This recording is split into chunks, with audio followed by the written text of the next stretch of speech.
How do you test those ideas you have?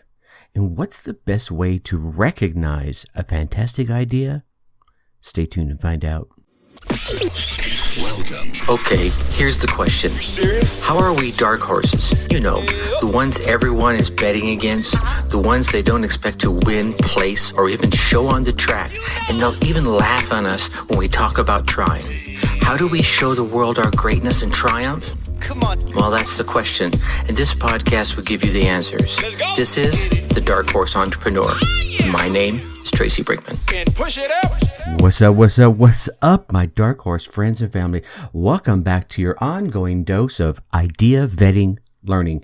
I'm your Dark Horse host, Tracy Brinkman. You know that. What's more important is you.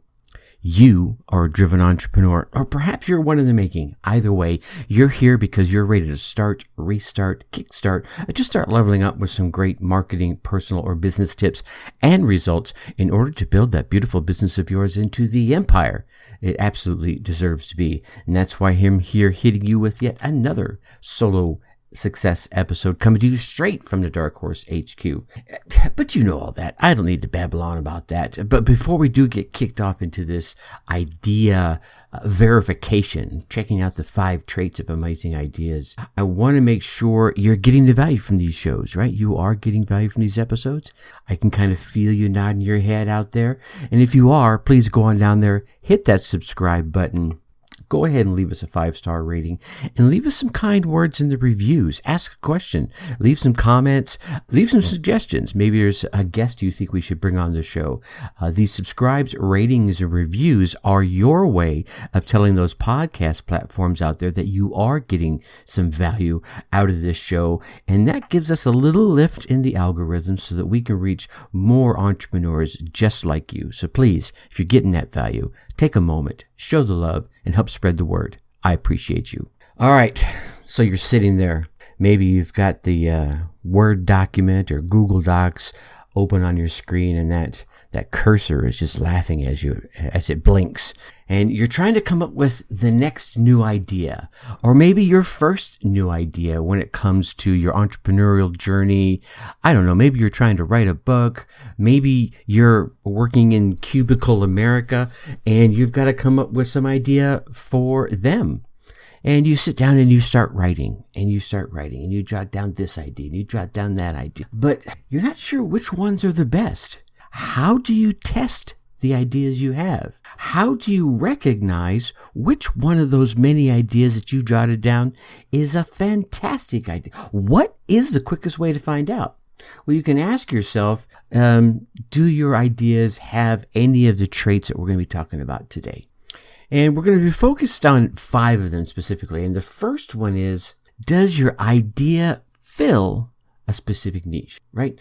Out of all the kinds of needs that are out there, does your idea, the one you're looking at right now, that one you're thinking of right this very minute, does it fulfill a need in any of those niches? Now, this can be a bit of a challenging question, right? You might have something that's wildly unique. You're thinking, man, nobody has ever thought about this. But if it's not really of any good use, then who cares, right? Hey, don't get me wrong. I thought the pet rock was cool, but it was kind of useless, right? What a great idea. And I'm sure the guy made millions of dollars off of it, but it was short term. It was short lived. Is your idea going to fill a specific niche? And if it does, let's continue on. If it doesn't, let's move on to your next idea. And the next one you're going to ask yourself is the idea workable? Sometimes after a bit of brainstorming, you come up with what you think is a great idea. But when you start digging underneath the surface, you kind of start finding out there's no way you can bring it into reality. Maybe the tools aren't there. Maybe the tech isn't there yet, right? And having a great idea for this killer interactive video 20 years ago, great idea. Technology wasn't there for the average consumer yet. So I guess maybe if you ask yourself, does this idea feel like it belongs in some science fiction movie or in an alternate reality, then you might want to set that idea aside. Now, any idea that you come up with that doesn't quite meet the criteria today, don't discard it. put it in a holding file somewhere, because technology is advancing fast, right? And new things are coming into fruition, and the market is changing faster than it ever has, in my personal opinion. So don't give up just yet. Think about this. Some ideas which you might have might seem like science fiction 2 decades ago, like I just talked about. Video is becoming so much easier to do nowadays. So don't lose hope. You can either rework the idea into something that's possible today, or hang on to it. Again, put it into that holding file, because you know what? You really never know. Now, so far, you're like, check, Tracy, I got 2 thumbs up on your first 2 questions. The next one you want to ask yourself is, can other people get behind your idea? Sometimes even the greatest of ideas never make it because other folks just can't get behind them. They don't find them appealing. They're like, yeah, I don't get it. It's nothing. I mean, you think about it, in my time frame, I can remember being a kid when you'd say recycling, you're like, well, what's that? There was a time, once upon a time, when the industry of recycling was thought of as disgusting. I mean, who really wants to touch their trash? Now, thankfully, over time, things have changed. So when you're judging idea, ask yourself if there's a way to make this idea exciting to other people, and maybe without grossing them out in the process, right? It could be maybe you just need to explain the idea at the next level. Maybe you're sharing the idea at level 1, but they're not seeing the idea as it moves on past just that initial, oh, okay, that's a kind of a cool idea, but what's the impact of the idea? Now people might go, oh, I see where you're going with this. So can other people get behind your idea? And I think in part of that explanation might be this next question you need to ask is, what makes this idea better? A fantastic idea needs to solve a problem. What does your idea do that other ideas are not doing, right? Or can't do, right? What is the unique factor in your idea? How does your idea handle something in a way ideas that are already out there are not, right? What makes your idea better? Maybe it's a unique coupling of a couple of processes. Maybe it's a whole new way of doing something, right? What is it that is the unique angle? That we've heard USP, your unique selling proposition. What is the unique UID? What's the unique idea proposition that you're bringing to the table with your idea? That's usually a key indicator of a fantastic idea. All right, so you've made it through the first 4. Now comes the final one. And I think it almost spins behind a question I've already asked, but can your idea gain a following? The ideas people get the most passionate about are the ones that have a story behind them. And if you're going to need the support of others for your idea to work, and trust me, you can only get so far alone. You can get a long way alone, but in the end, you're going to need help from other people. And to do that, you're going to need to find a way to connect your idea with them. What is it in your idea that can inspire emotion, that can make them laugh, that can make them cry, that can make them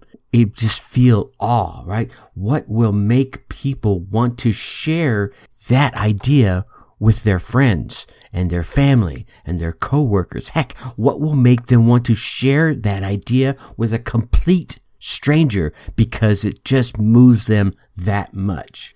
So if you made it through the first 4 questions, you're like, okay, I'm with you, Tracy. I got that one. Good. Number 2, check. Number 3, check, check. Number 4, check, check, check, check, check. Now, let's build a story around your idea to connect with those whom you're going to need their assistance. And that assistance could just be getting your idea out there and share it with them. Now, I'm not talking about fabricating a story here. I'm talking about what moved you to come up with this idea in the first place. There's a story. Let's connect with the folks with that story. And the more of these traits your idea has, the better. The key here is to hit on all the marks. If you miss one, you can go back and solve that problem, right? Keep running your ideas through this cycle until you've turned your good ideas into amazing ones. Now, the reason these questions I think are even more important is you may have an idea that's good. Maybe it's okay. And as you go through and you answer these questions, you're like, well, it doesn't quite fill that question. Maybe the idea just needs a tweak. Maybe you need to sit down and sharpen your pencil on that idea so that it does fill a niche, or that it is workable, right? Or that others can get behind it. And there's something about it that makes it better. Maybe you come up with the next version of sliced bread, right? You come up with the next iPhone idea and you're like, I don't know if technology is here yet. Well, maybe there's a way for you to create a version of it with today's technology while you wait for technology to catch up, or get out there and move technology forward yourself. So don't get rid of your ideas. Keep your idea and run through it. And when you get the answer no to one of these questions, then you could either table the idea, depending on which one you got the no on, or you can fine tune the idea till you get a yes to the question and then move on to the next question. By the time you get down to the bottom of these 5 questions, you're like, yeah, like Tracy said, I've got an amazing damn idea here. Get out there, run your race, and make shit happen with it.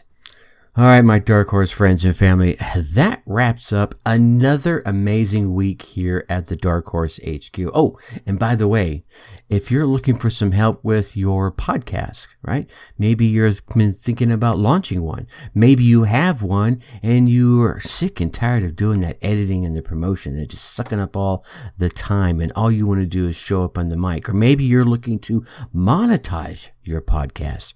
Reach out to me. You can check me out at Tracy@darkhorseschooling.com. Send me an email. Or you can go to darkhorseschooling.com/coaching. Fill out that form there. Let's get you on a quick, free power huddle session. Let's chat. I will make sure that you come away with a success plan.